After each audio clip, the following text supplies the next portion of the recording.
In his lecture, The 5 Essential Questions in Life, James Ryan suggests that when we ask, "I wonder if," we envision new possibilities for our future. In this 4-part conversation, we begin by asking, what if all the people of goodwill in Metropolitan Richmond aligned their monetary donations and volunteer efforts to address our region's most pressing problems? What would that take? What would that look like? Could we more rapidly, broadly, and effectively empower lives and transform neighborhoods? And what if communities of faith were to play a key role in this effort? Through shared learning and discussion, faith communities can achieve 5 goals. 1. Develop a deeper understanding of the region's most pressing human needs. 2. Reflect upon their giving patterns and volunteer efforts. 3. Gain practical tips for working with nonprofits and volunteers. 4. Make connections between works of mercy and the pursuit of justice. And 5. Strengthen our collaborative engagement in transforming Richmond.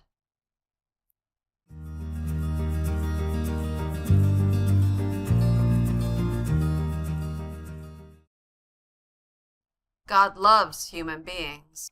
God loves the world. Not ideal human beings, but people as they are.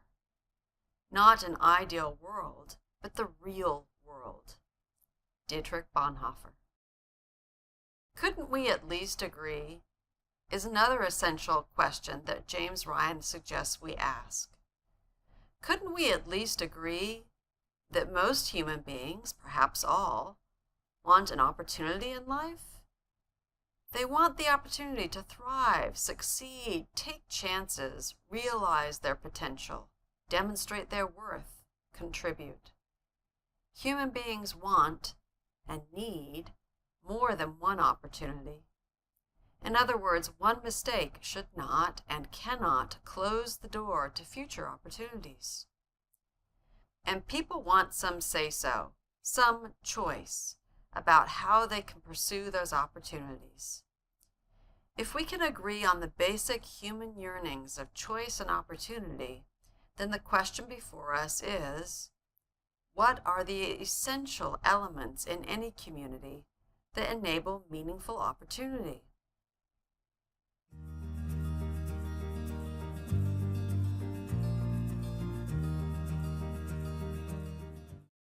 A community of opportunity is a community that boasts attractive, sustainable, and affordable housing, both rental and owner-occupied. These houses line safe streets.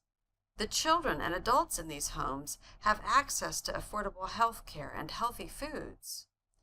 The children attend high-performing public schools, preschool, kindergarten through 12th grade, and beyond. The adults hold jobs that pay wages that enable them to meet their needs and the needs of their loved ones. The jobs, the schools, and the houses are connected by a multimodal public transportation system that reaches deeply and broadly throughout the region. And woven throughout all of this is a rich tapestry of natural, recreational, and cultural amenities that are accessible and affordable to all. Simply put, a community of opportunity is a community in which the circumstances of one's birth do not irrevocably set the trajectory of one's life. In a community of opportunity, the conditions exist that provide each person with the chance to flourish. Is Metropolitan Richmond a community of opportunity for everyone? Unfortunately, no. Parenting Magazine rates us as the 6th best city for families, but 40% of our city's children live in poverty. Almost 35% of the region's households pay too much for housing. We're known internationally as a foodie destination, yet 22% of city residents are unsure how they'll secure their next meal. Our region is home to some of the best public schools in the country. but in Henrico County, over 9,000 children attend unaccredited or partially accredited schools. That's almost 20% of all students. In the city of Richmond, that number is 11,141, or 45% of all students.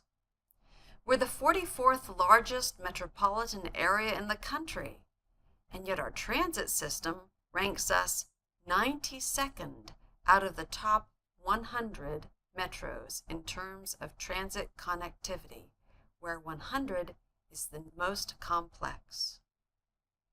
These conditions contribute to vast, damaging disparities.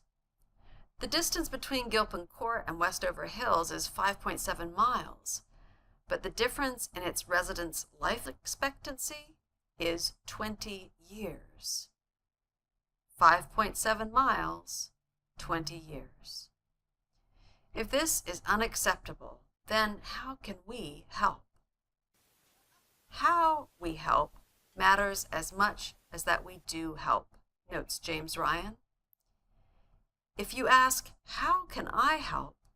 You are asking with humility for direction, and you are recognizing that others are experts in their own lives, and they will likely help you as much as you help them. That is the spirit in which this work is offered. People of faith can help address the challenges of our region.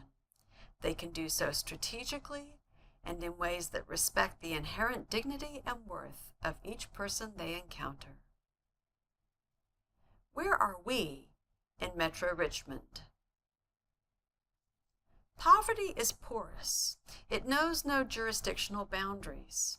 As the following graphics illustrate, during the first 16 years of this century, the rate of poverty grew rapidly in Hanover, Henrico, and Chesterfield. In metropolitan Richmond, impoverished people are more likely to reside in a county rather than the city.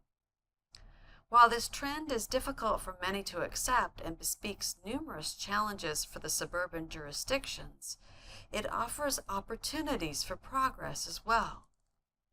Challenges that have confronted the city of Richmond for decades are now shared by the counties.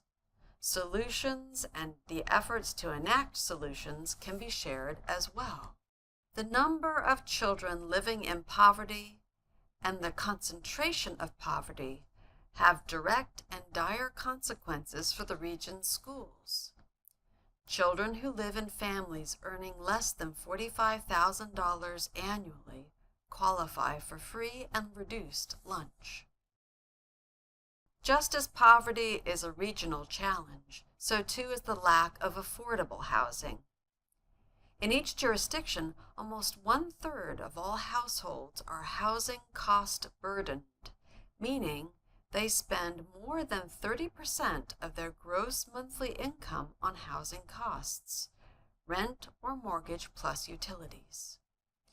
Over 55,000 households in the region spend more than 50% of their gross monthly income on housing. Having to devote this much income to housing leaves very little income for life's other necessities, food, clothing, and medicine.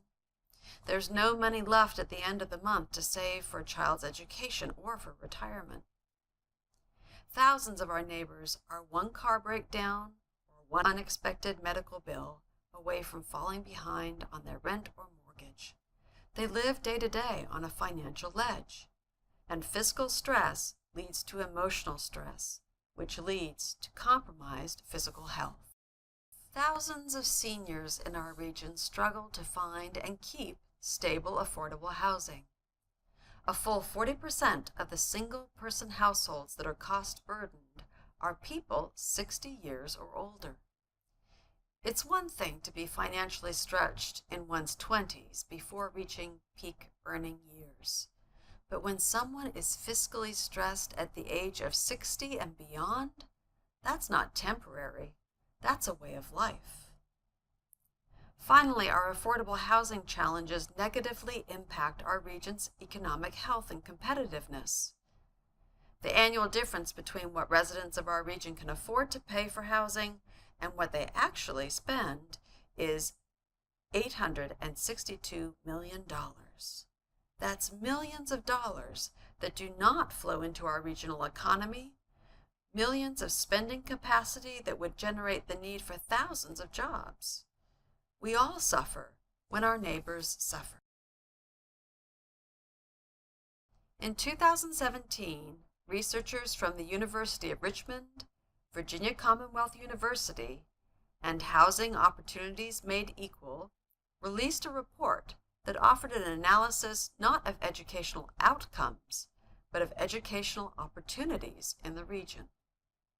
The following graphics are from the report, Confronting School and Housing Segregation in the Richmond Region. Can we live and learn together?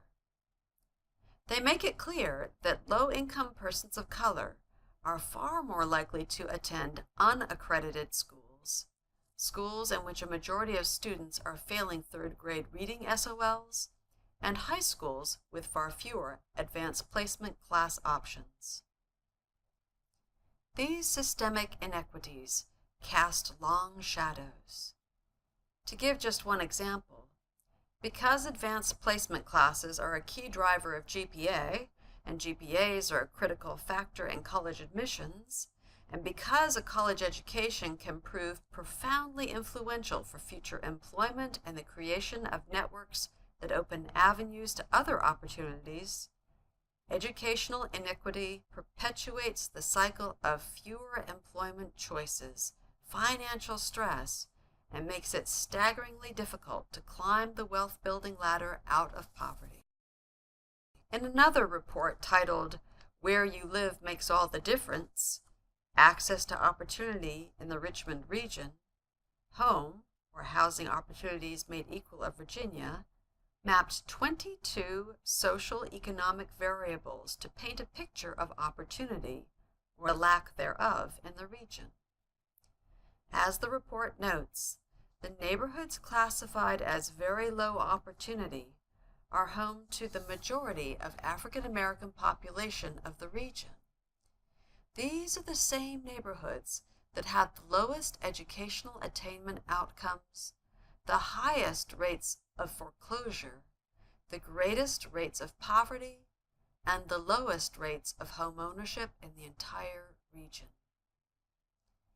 In reviewing health outcomes, HOME examined socioeconomic variables such as visits to the family doctor or dentist in the last 12 months, households carrying medical, hospital, or accident insurance, and households using prescription drugs for high blood pressure and asthma. A large swath of the city's south side, the city's east end, and central Henrico have low opportunity neighborhoods, with the high opportunity neighborhoods concentrated in the city's west end and the western reaches of the suburban jurisdictions.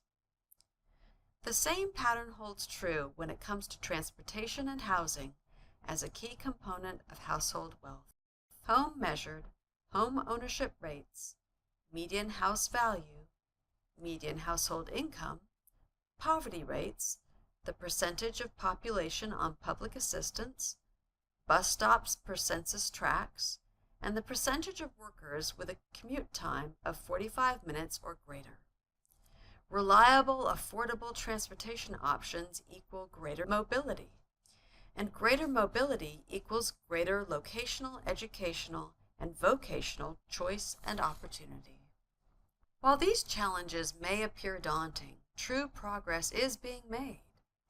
As a region, we continue to reduce the number of people experiencing homelessness. Chesterfield, Henrico, and the city of Richmond are each dedicating new staff positions and additional dollars to address housing needs. Creative efforts are underway to transform vacant city lots into vegetable gardens and urban orchards. School systems are recognizing the need to provide greater support in the areas of ESL, or English as a Second Language, for their students, for trauma-informed care, and connecting students and their families to a variety of community benefits and supports. Work is underway to increase the number of teens and adults earning certifications that will act as on-ramps to high-wage employment opportunities. And our regional transportation system has gained significant ground with the launch of the bus rapid transit system and the expansion of bus service and hours of operation in Henrico. These connect housing and jobs along the Broad Street corridor all the way to Short Pump.